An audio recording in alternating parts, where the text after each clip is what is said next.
pase, pierna derecha, directo al arco, golazo, golazo, golazo.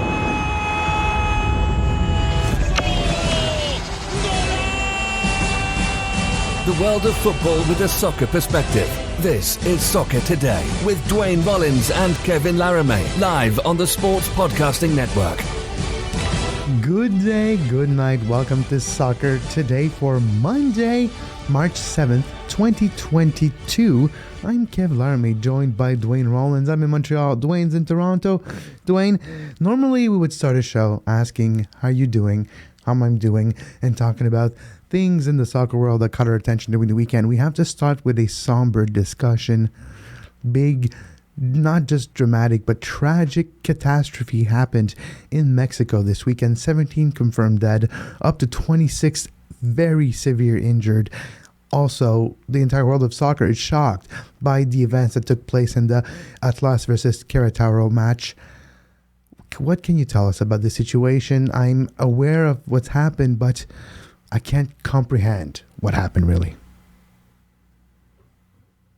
No one can comprehend what happened. I mean, I guess you can and you can't. I shouldn't say that because, I've been a fan of the sport a long time. I, sort of became aware of it during the 80s, which was the height of the hooliganism era. This was a incident that happened after Atlas had scored. The Ultras, not Atlas's Ultras, the other team's Ultras. You say the name better than me, so I won't butcher it again. But anyway, so they started to lose their mind. It started to do ultra type stuff. And one of the reasons that we don't talk about fan issues on this show very much is because I don't like to get into the politics of that. But what I will say about this is that there is an ultras problems in a lot of the world. And ultras is just a different word for hooligan, right? Like, it's been fancied up because the original idea behind it was that you are an ultra fan and you're going to do the tifo and you're going to sing all the time and you're going to stand all the time and you're always going to be there, rain or shine. And there are people that embrace that word that do that and only do that. But there's a lot of people that have taken that word and have basically turned it on their head. And it's why I reject it and why I reject hanging around and don't like it when groups call themselves that, because I think that it sort of glorifies something that shouldn't be glorified. But it's just a very serious situation. And in terms of what to happen from here, like, happens a lot in Mexico. It happens a lot with this club. And look, the most severe punishment needs to happen here. I don't think they should play in front of fans again this year. You could make the argument that they shouldn't be allowed to play, that should, even though it wasn't the players on the pitch, it's not their fault. But it's just like sanctions with Russia. It's not the players' fault. It's in Russia that they can't play in the World Cup, but you can't let them in. They're a pariah at this point. I think it's kind of getting to that point with violence this level. You have to severely punish them in a way that they will hurt them. Images that made its way around the world, shocking images of fights, brawl, kicking, head kicking, and of course, involving death in the stands while the match is happening. Unacceptable. And you're right, there should and there will be consequences. The first one is the Cruz Azul versus CF Montreal match in the CONCACAF Champions League will be played behind closed doors. And there will be more matches in Mexico behind closed doors in the next few weeks. It's not the first event that happens. A few weeks ago, there was some pushing and shoving outside box offices in a match with Querétaro, and there was dead also. There was death and there was people that are being murdered by crowds. And that is a few incidents in a couple weeks now. And there needs to be accountability. And that's where things should lead to. 100%. Look, and Mexico are notoriously bad at self-policing themselves. And we, on a less serious but still serious issue, the champ, right? It still happens. It doesn't matter how many times you find them. It still happens. It doesn't matter how many times you find this club. Their ultras are going to do what they do because they believe themselves to be right, basically. They think that this is what should happen. It's very tribal. It's the ugliest part of the sport. And it just shouldn't happen. I mean, it goes without saying that it shouldn't happen. And it's hard to, it paints the entire sport poorly when it occurs, right? And like you can say, yeah, but not all ultras are like that. Not all fans are like that. But to a certain type of person, they're going to see that and they're going to go, oh, like even in my life, oh, you're one of those football hooligan guys. Exactly. Oh, I can't. I've seen it on social media and, of course, on different social media and people around, not necessarily I would say friends, but people that I know mentioned on social media, like, oh, of course, it's that sport again. I can't get behind that sports because of stories like this. And here are the facts. The game was 1-0, and the game has been suspended. This was match day number 9 out of 17 in the clausura, of course, of Liga MX. And we'll see what happens down the road, and hopefully there's something positive, but right now there's no positive, and there's no really good way to segue into our Major League Soccer review part.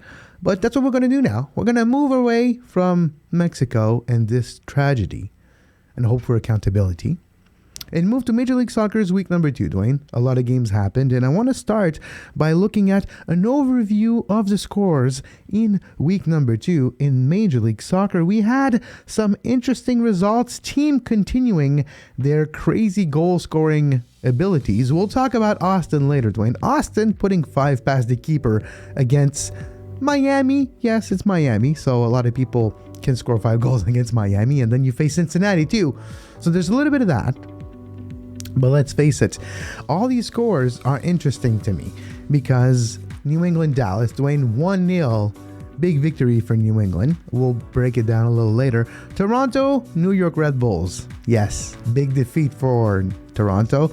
Big win for New York. Lewis Morgan, Duane, looked like a world beater against Toronto. We'll break it down soon, but what is your overview, your thoughts of the entire weekend in Major League Soccer? It's sloppy still, and you can tell that. And there's a lot of works in progress here. And we'll talk about the Toronto game in detail after this, so I won't dwell into that one, the one that I was at. But there were some good crowds there too. I think the Austin is a nice story, and I think maybe they might have given them a bit of a gift by the way that their schedule worked this year. And I don't think those fans should get used to having 5 goals a game, but points in the board are points in the pocket. Goals on the board are also goals in the pocket. So that goal diff is not going to go away. They're +9 after 2 games. So, good for them. And not eventually those teams might figure themselves out a bit too. But yeah, and we're going to talk a little bit about the red cards in a bit. And I have some thoughts on VAR. Of course, I have some thoughts on VAR. Duane always has thoughts on VAR. But you mentioned the red cards. And this weekend, we've seen 4 red cards this weekend. And last weekend also, there's been 8 red cards in 2 weeks. Well, yeah, I forgot one. There was 5 this weekend, and there was 3 the weekend before. 2 in the same game, Montreal, Orlando. But if we're looking at the 5 games, so Colorado, Atlanta got a red card. Atlanta did not get the result here. Colorado got the big 3-0 win. And that is, of course, because of the result of the red card influenced that match. DC got a red card, but they were playing Cincinnati, so they still got the win. Philly, of course, got the red card. That was 2 yellows, and it did not influence the result of the match.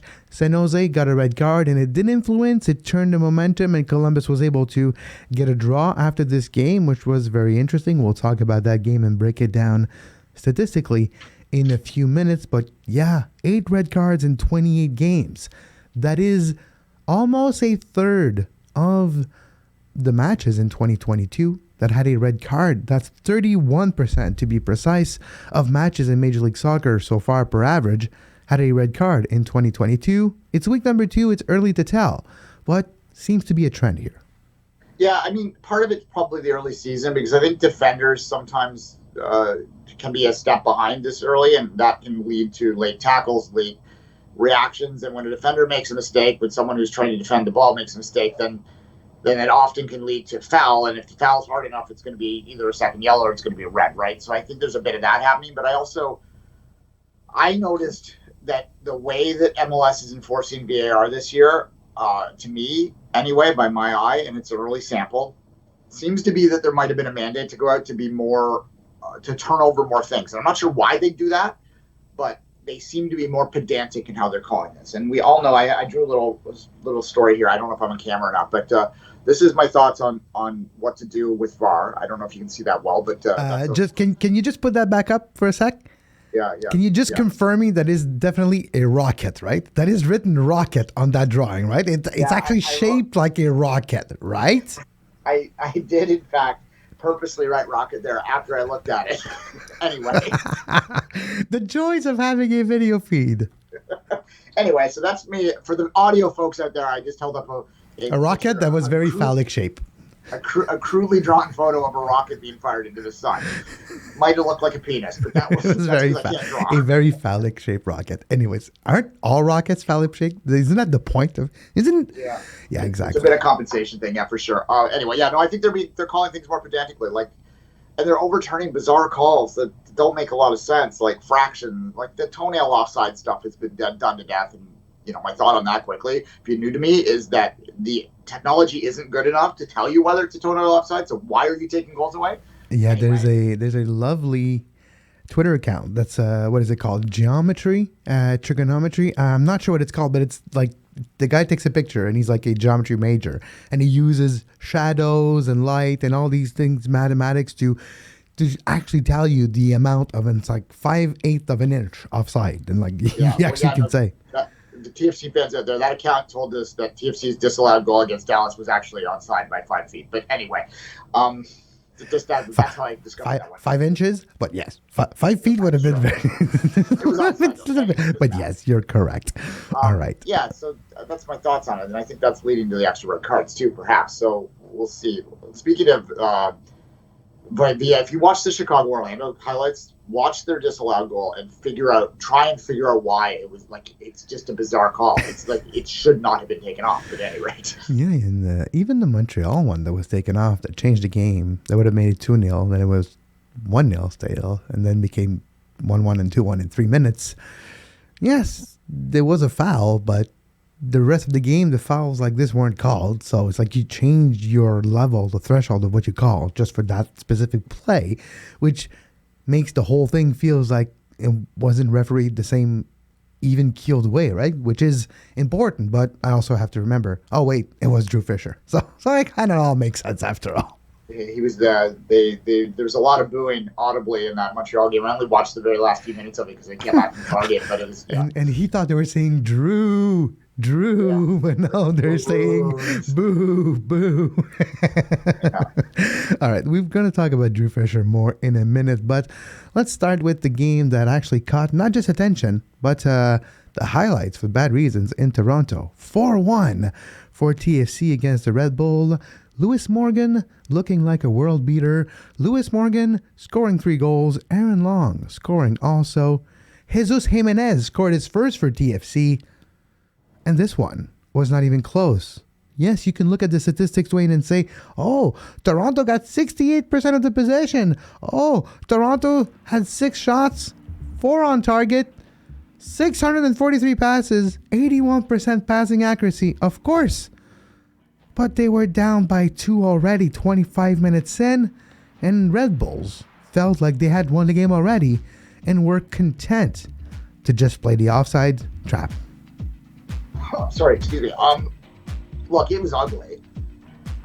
They do look good on the ball. I sent a tweet out at halftime that said Toronto FC looked great this half, except for when they were getting scored on 4 times.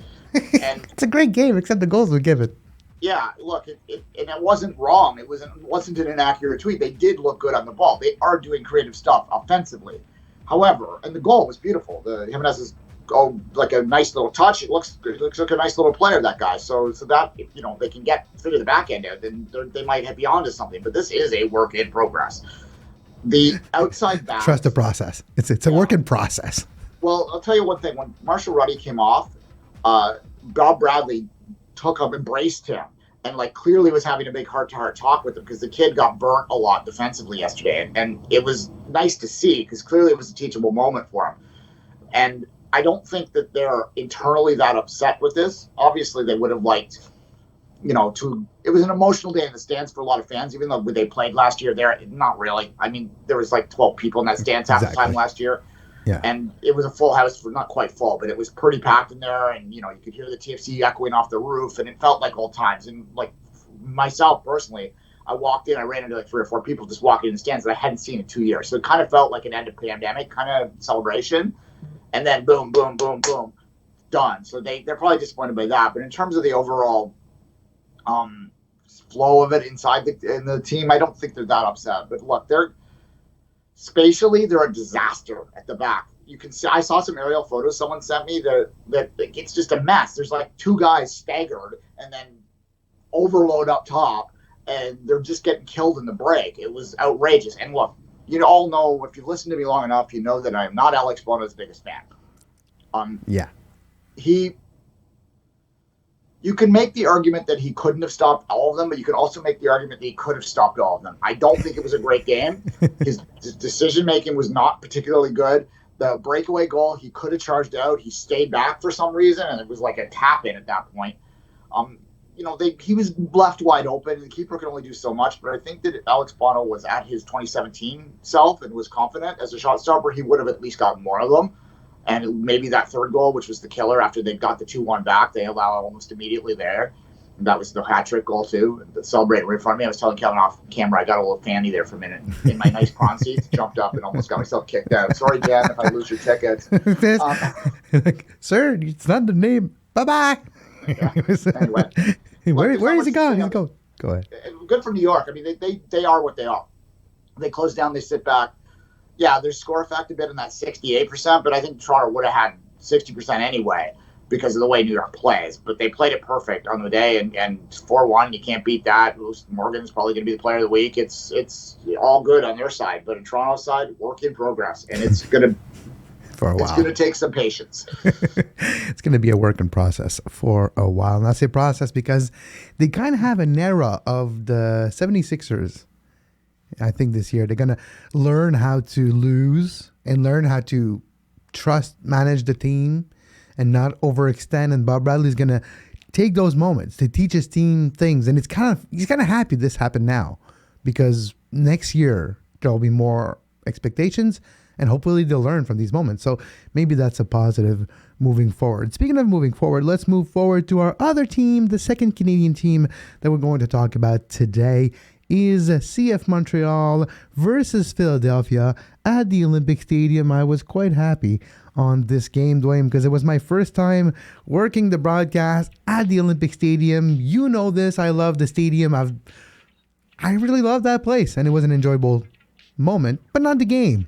The game finished 2-1 for Philly. Alejandro Bedoya scored the first goal for Philly after 53rd minute. That's his third goal in 12 games against Montreal. He scores every 4 games against MTL since 2012. Daniel Gazdag, 56th minute, scored the second goal for Philly. It was 2-1 at that point. 3 minutes of doom for CF Montreal that came right after a disallowed goal by Georgi Mihailovic, who was called on a foul on the ball interception recuperation. That moment that was overturned by VAR, and that would have been 2-0 at that point, but it stayed 1-0. A couple minutes later, first goal and then second goal, the game was decided by VAR at that point. Lassi Lapalainen scored the first goal for Montreal off a deflected pass, but on the run of that play, Ismael Kone, young midfielder for CF Montreal, scored his first assist in Major League Soccer. Congratulations, young man. That was quite the play for your first decisive key assist in Major League Soccer. Yeah, it wasn't a bad effort by Montreal. And as I said, because I came back from the TFC game, so I only caught the last few minutes of it live, and I've watched the highlights since. But it seemed like they were pretty good except for 3 minutes of madness.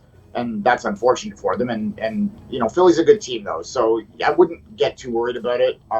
Montreal honestly played two very good teams to begin the season. They played Orlando, and they lost against Orlando.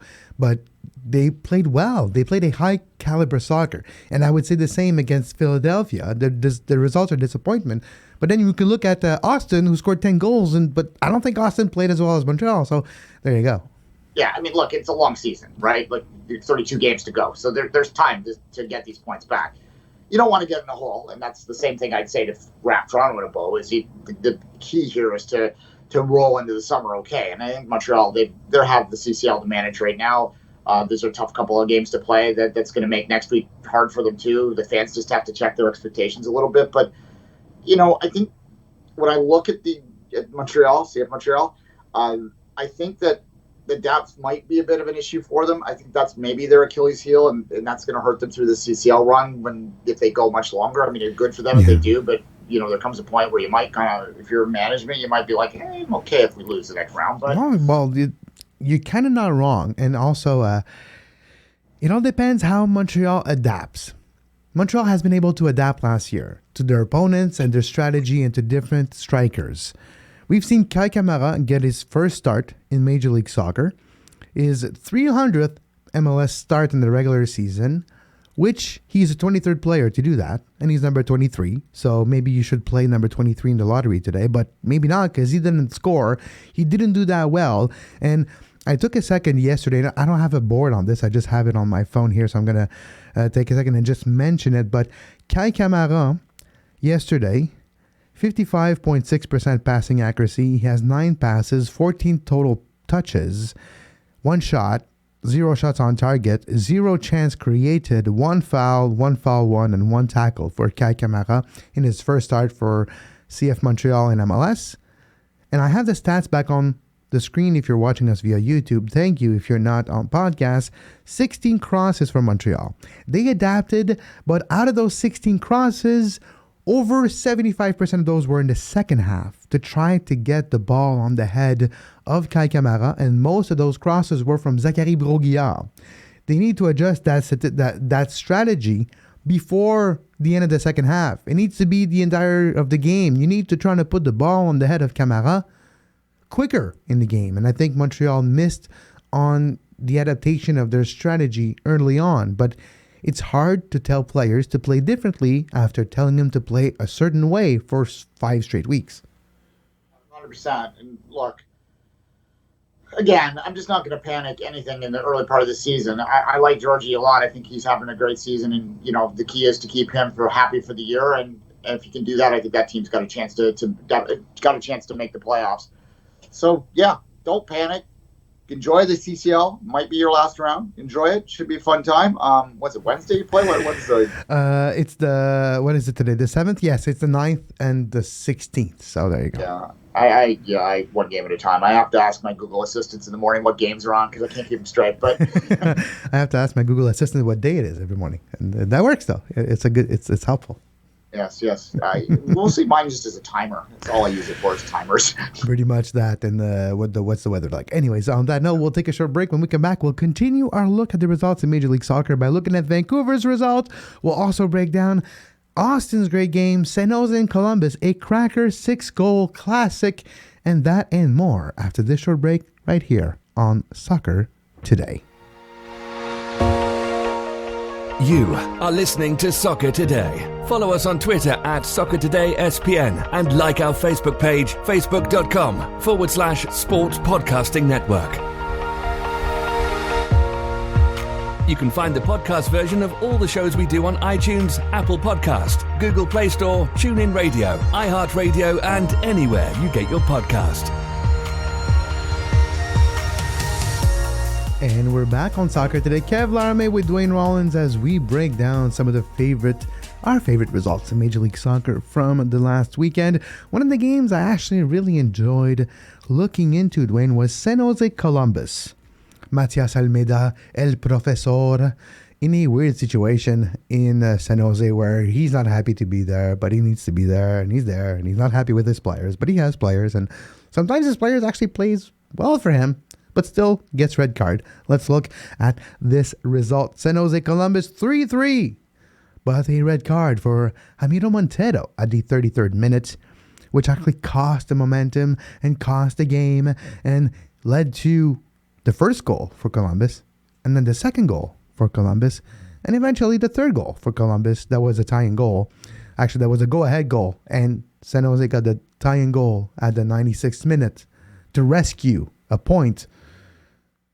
Basically, 10 minutes of doom to finish the game by San Jose. That was actually made with the substitutions and Calvo's play. But when I look at this result, I'm quite interesting to see Zelarayan perform well for his second straight game, getting on the score sheet once again. He was a bit of a disappointment last year, and so far in 2022, he called present. When the teacher was asking if people were in class, well, his hand was raised, and he's already scored a couple goals, and that is a positive for Columbus.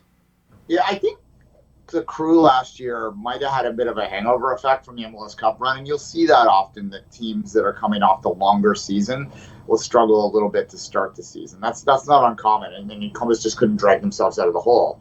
once they got in it. I watched that game. That red card did change it. It was pretty wide open at times too. I think if you're the Crew, you got to be real happy, even though you blew the lead.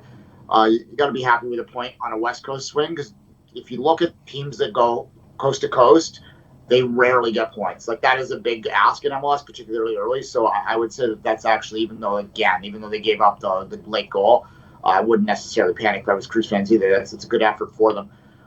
San Jose, Almeida made headlines last week. He was asked about a DP signing, and he said, "It must be nice if your owner supports you." Yeah, it must be nice. It must be nice for that manager to have good players. He literally said, "Oh, that's great for their manager." Yeah. Also, San Jose was voted the front office that is the least helpful to their own team by the famous what's called the unanimous survey on the Athletic last week. Yeah. It's, Paul and Sam on the Athletic did that. It's a good read. If you get the Athletic, you should give it a read. By the way, there's no mention of CF Montreal in any answers. It's like the respondent of the answers forgot there was a couple teams in Canada, but it is what it is. Yeah. Toronto's the only Canadian team that really gets mentioned. I think the Whitecaps got mentioned for least helpful management too. Well, right? that kind of goes with I the bet territory. that was a rich club that was saying that too, because there's frustration from Mr. Kerfoot, and he controls a lot of the choices to maintain some of the restrictions in MLS. So anyway, that's a well-known secret. Speaking of Vancouver, I think it's a good time to look at Vancouver's non-result. Once again, Vancouver hasn't scored a goal in competitions in 2022, Duane. They have not scored a goal in 2 games. 0-0. They haven't conceded, at least in this one. 10 shots, only 1 on target for Vancouver. This is terrible. This is terrible numbers. 29% possession. Like those are baseball average type numbers, okay? They're not soccer possession averages. 267 passes with 70% accuracy. This might be the worst performance I've seen from a team, statistically speaking, in an MLS game in a long time. They had 17 fouls, 21 for New York. This game will not be considered a classic. This game will not be studied. But you can't win giving 19 shots. Yes, only 4 of those were on target. But you gave away 19 shots, you gave away 71% of the ball, and you gave them a very high percentage of pass accuracy on a lot of passes. So, yeah, Vancouver was never going to get anything out of this game, but I guess they did because they got a point. Thomas Hussell was big in it, and I guess that's good for him, and that's the one takeaway you take it from Vancouver is at least you got a shot stopper again. If that kid gets his confidence, that will help them, but it was mess. It's a bloody mess. Like, he made a couple really big saves. Those 4 on target, like all 4 were point blank scoring efforts, and he was able to keep them out. So he's the man of the match for sure. And New York, again, I just mentioned it talking about Columbus, the east to west thing is hard for the East Coast team. And the fact that they went to Vancouver and dominated in the way they did tells you how much talent there is in that team. Yeah, they couldn't get a goal in the day, but they were all over them. It was not a mess. And we've had 6 games involving Canadian teams so far, 2 points. So it's not a great start for the two. Okay, you can add the CONCACAF Champions League maybe, and then you have more points with Montreal eliminating Santos Laguna. But yes, it's not going well so far in MLS in Canada. It's TSN's panic. Yeah, TSN. The TSN turning point is it's not going to be good. During the Olympics, the TSN guys made a reference to TSN turning point, and the other guy goes, "You haven't done that in 20 years." And the guy's like, "Oh, it's coming back, though. It's coming back." If you're American, it's just the TSN's are ESPN. They used to have a turning point in the game. They called it the TSN turning point. It was sponsored anyway. That's exactly. All right, we've talked about Vancouver and NYCFC with no goals. Let's talk about the game with the most amount of goals this week, and that was for the second straight week. Austin 5 past the keeper. This time against Miami. The terrible team of Miami that had to loan all their best player. You remember Lewis Morgan, who scored 3 times against TFC? Well, he used to play for Miami. Oh, wait. Julian Carranza, who plays for Philadelphia and also got a red card against Montreal, by the way, for 2 yellows. He also used to play for Miami. Miami had to give away their best players to make money. They have sanctions on them because they broke the rules multiple times when they were building their roster a couple years ago. And Sebastien Driussi was actually a Miami player before they changed their direction when they built their team. And he scored twice against them. They won 5-1. 10 goals in 2 games for Miami. Duane, 8 shots, 6 on target, 59% possession. Yeah, Miami will continue to be just a laughingstock. And I can't believe Phil Neville and everybody involved is still there. They launched a brand, not a team, was the quote in The Athletic, and it's absolutely what they did.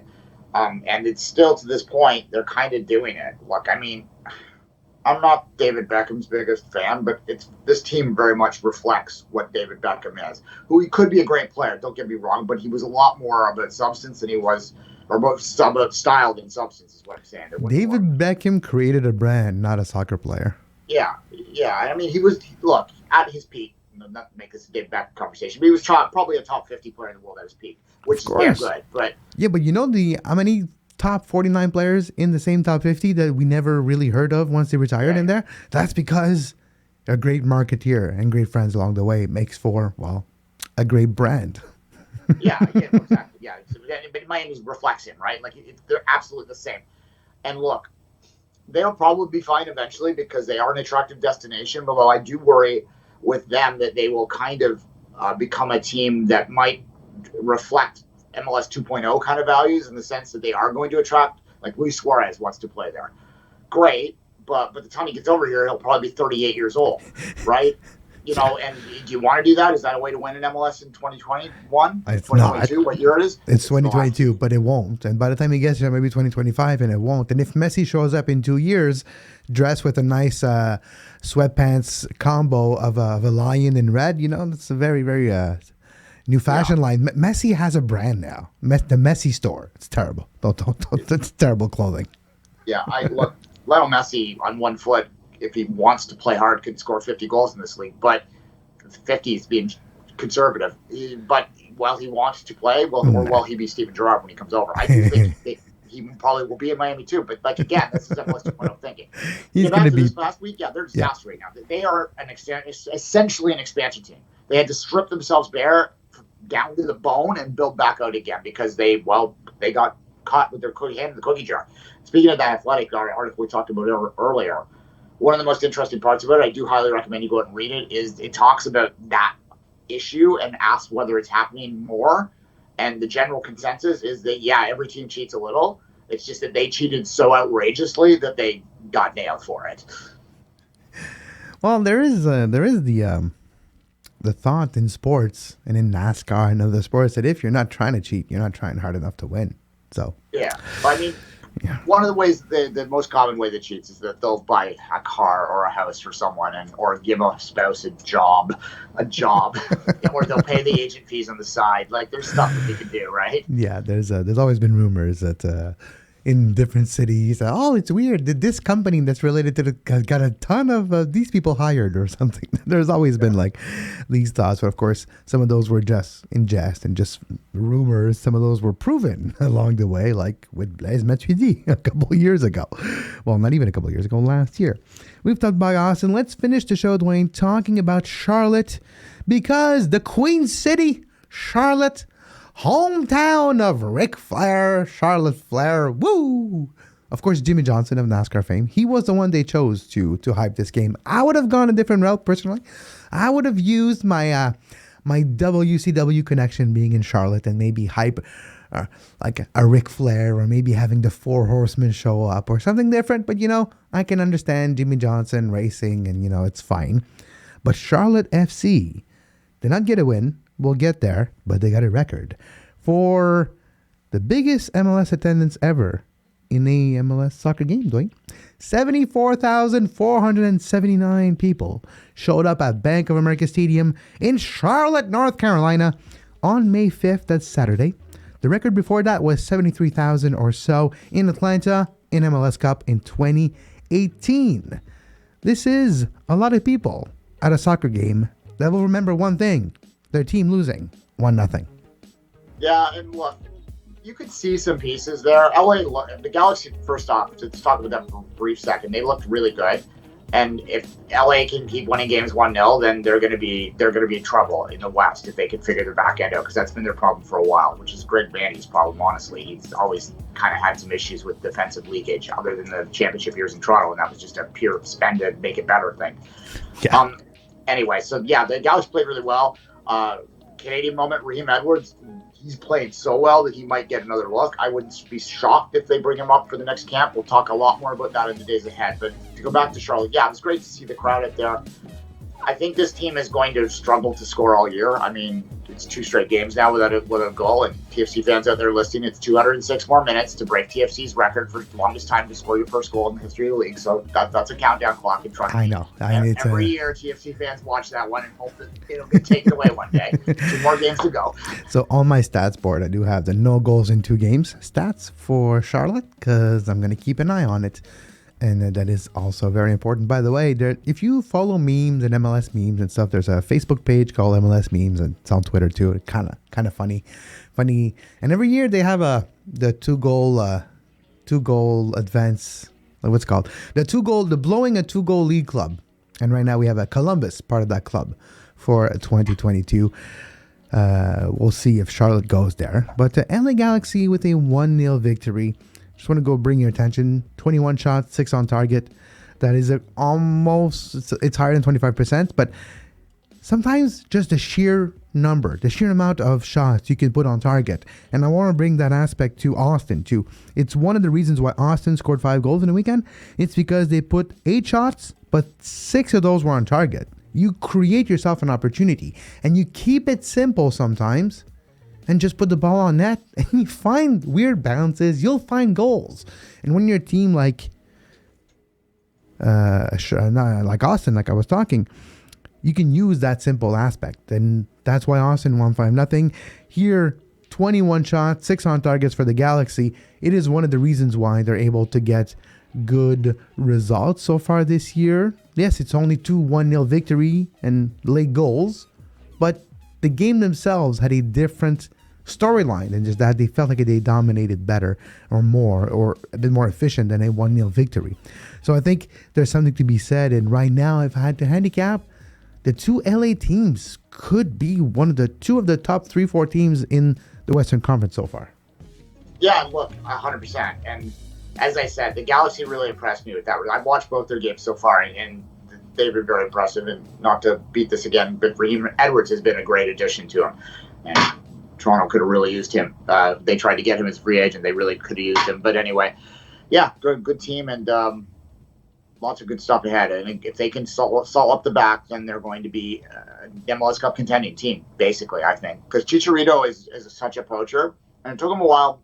We all know the personal issues that he was going through in his first year. And I've been divorced, so I get it. Like, it's an emotionally difficult situation to deal with. And for him to even play was remarkable, really. And Pozuelo, similar thing last year in Toronto, and he's been okay so far this year too, right? So don't discount the mental health of players when they're out there. And Chicharito looks up for it now, and he's fitter than he was when he came over 2 years ago. I think that they're figuring out the system with him, and he is a great poacher that's going to score goals and going to create space for other players to score goals. So yeah, this is a good team, and it's been a long time since the Galaxy were good. And as funny as it was to watch them bad, I got to admit that MLS is a league that doesn't have a lot of identity sometimes. Mm-hmm. It's like Ben Knight used to say on the old show that it's just, different laundry. Different franchises of, Yeah, the same thing. So but the Galaxy have always been that big personality team with a true identity of what they are, which is we get the stars in and we're in LA and we're the Galaxy. We're it's a ridiculous name, an MLS 1.0 name, right? It's not like the Burn and the Wiz, but sometimes it just occurs to me that in 1996 there was a game between the Burn Wiz. Think about that for a minute. Anyway. Hey, could have been the Cheese Whiz. That would have been even better. Anyway, yeah, but no, the Galaxy, it's good to have a big baddie in the league. And, Seattle's kind of they're not hateable, though. Like, they are kind of, but they're not. Doing things properly. Like, how can you, it's not like the league breaks rules to make Seattle good. No, that was LA. Yeah, well, and they're in a smaller market, so they don't attract the big stars, and they're on turf and all that. So, yeah, the Sounders, you can't really hate them. You can kind of be frustrated that they're always good, but you don't hate them. Unless you're a Portland fan, I guess. Well, yeah, or Vancouver. Some people hate Toronto, the same reason, because Toronto's just throw money at things, and that's kind of represents the city in a lot of ways, right? Yeah. So, So they're a bit of a villain, but no, the Galaxy are the ultimate love to hate team. And, I used to talk when Toronto first came in 2007. There were two teams that I wanted to see: Galaxy, DC United. DC United has lost all of that identity. In 2007, they still had a bit of a scent of their original, because it's been less than a decade since they won a title. In fact, they won the Supporters' Shield in 2007. And they still had that aura about them. They've lost it. The Galaxy were coming close to losing it, with LAFC coming into town too. So it's good for the league that they're good, and they are good right now. Yeah, and I think they'll continue to be good this season for sure. And we'll keep an eye on the Galaxy and their progression, and also how it changes this year, because I think we're going to have a year where tactically things are going to evolve, and simpler tactics might actually be the key to get consistent results too. Just putting the ball on target might sound simple, but it is working, of course, across the board. On that note, we'll be back tomorrow with a brand new edition of the World of Football and a Soccer Perspective. Until then, you can follow Duane on social media at 24th Minute, myself at Kev Larme, this show at Soccer Today SBN. Thank you for subscribing to our YouTube page.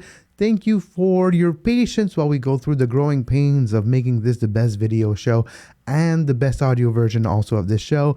We will have some more improvements in a few weeks and continue our journey towards the highest and the best possible versions of ourselves, I guess. And until next time, for Duane Rollins, I'm Kev Larme. We wish you a great soccer. You can find the podcast version of all the shows we do on iTunes, Apple Podcast, Google Play Store, TuneIn Radio, iHeartRadio, and anywhere you get your podcast.